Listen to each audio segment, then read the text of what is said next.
We learned R squared and adjusted R squared as the as measures of goodness of the fit. So the higher those measures are, the better the model fit is. So let me then show you how to use those measures. So they themselves alone do not make much sense. They don't do much job by themselves, but we use them as a comparison. Usually we compare different models based on R squared or adjusted R squared. So here is an example. We consider two different regression models. The first model has only one regressor, student to teacher ratio, and the second one has two regressors, student to teacher ratio and percentage of English learners. And we get, by the way, so we know the coefficients are different. Also, we have R squared and standard error of regression, R squared, adjusted R squared, standard error of regression.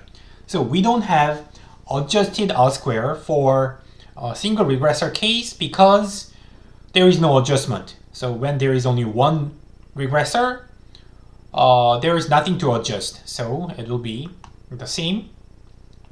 Then, how can you compare these two models? You cannot compare directly from those coefficients. It shows that the effect of student to teacher ratio is more severe in the first model, but you don't know what is right, whether it is correct or the other is correct. So then we will base our decision comparison on those measures which measures the model fit. So first, let's compare the R squared.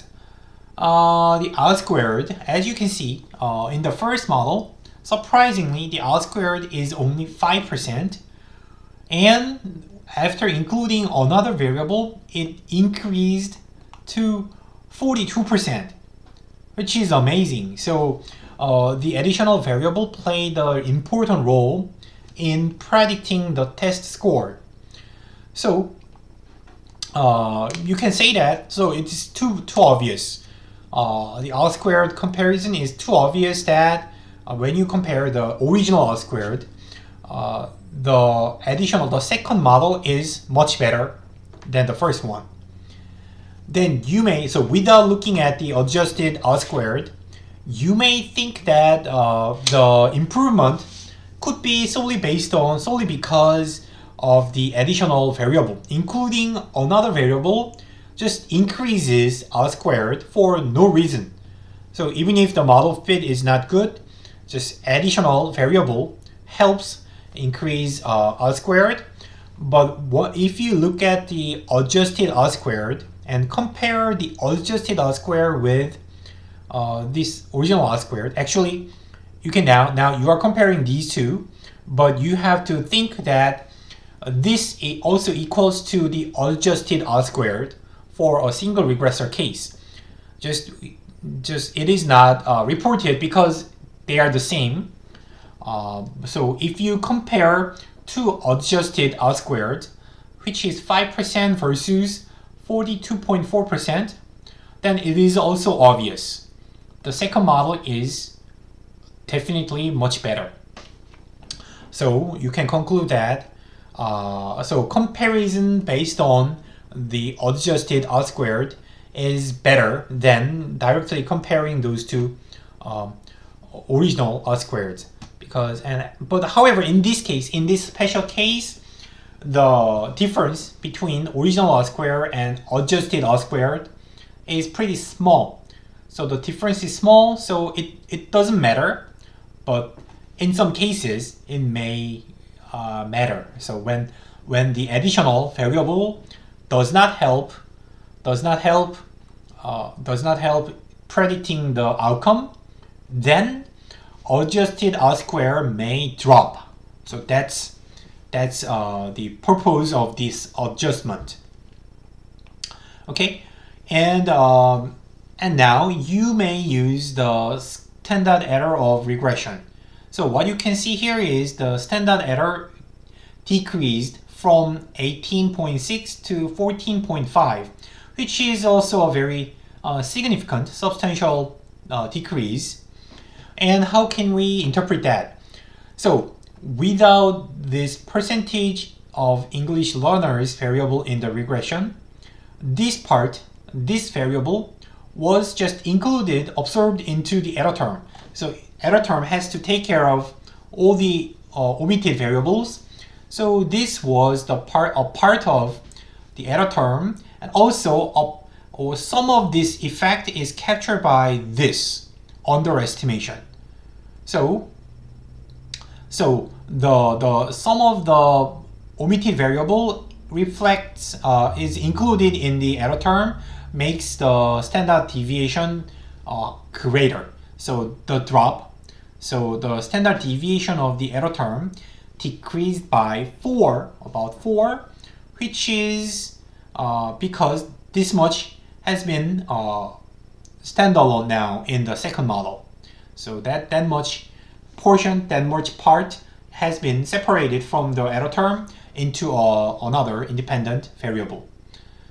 So also you can interpret the standard error of regression as the standard error in your prediction. When you predict the outcome using this variable or using those two variables, using one of the two models, then the standard error is much smaller from the second model. So in that sense, the second model is again better. Okay, so this is how you compare two models based on R-squared and standard error of regression, and also adjusted R-squared. Okay, now we are going to so one last remark. I teach R-squared because it's important. It's commonly used, but I find some tendency among students that they care too much about the R-squared. But I would say don't just care too much about it. So relying only on R-squared can be dangerous.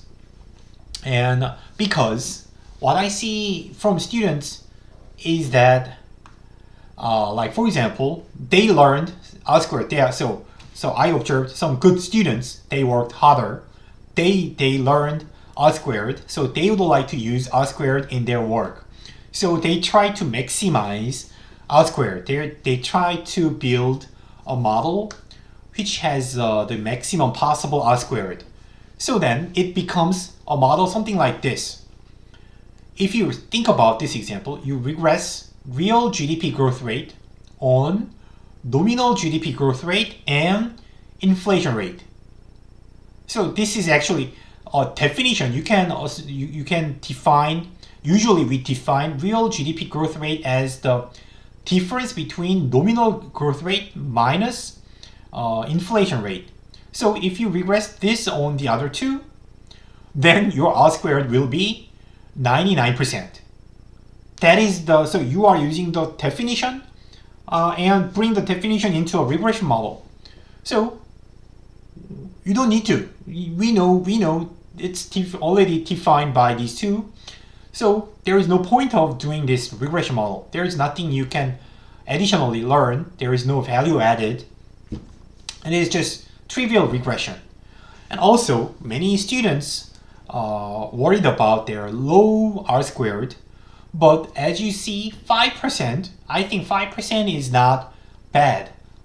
Like 5 to 10% is, I think, the most common in most economic data, because it's like economic data. In economic data, there are numerous determinants, factors that like determine and that affect the outcome. So like price, quantity, like whatever, GDP, whatever, like salary. These kind of variables are determined by a lot of unobserved variables. So therefore, if you admit that your data are not perfect, you cannot have infinite number of data. You cannot observe all the possible variables you can think of. So then, given the limitation, small r squared is natural. You have to admit that you cannot include all the possible characteristics you wanted. So then that is just reflected on r squared. For example, you cannot, so like if you study how the GDP is determined, like maybe I can name like 100 variables I wanted to have in my regression model. Of course, like some variables, for example, I would say the average consumers expectation on the market next year. Something like that does not exist in the real world. So some variables are not observed and not available. You don't have any access to the data. So that results in lower R squared, which is common in economic analysis. So do not worry too much about low R squared errors. No low R squared measures.